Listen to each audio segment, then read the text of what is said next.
So again ఇది మనం ముందుగానే డిసైడ్ చేస్తాం అసలు ఈ ఇంజురీ క్యూర్ అయ్యే అవకాశం ఉందా లేదా అన్నది.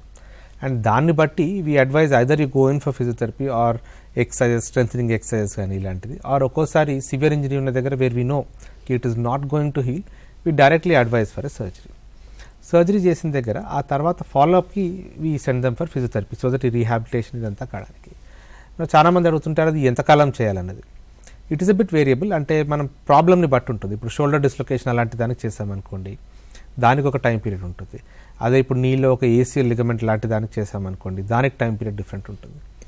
So in professional athletes we advise them to continue ఒక్కొక్కసారి up to 6 months or 9 months వరకు కూడా, until they become not just normal అయి they get back to their sport and continue to be in the sport. అలాంటప్పుడు కూడా monitor చేస్తూ that they are able to correctly do or చేయగలిగింది ముందుగా చేయగలుగుతున్నారు, are చేయలేకపోతుంటే ఒకవేళ దానికి ఎలాంటి స్టెప్స్ తీసుకోవాలో.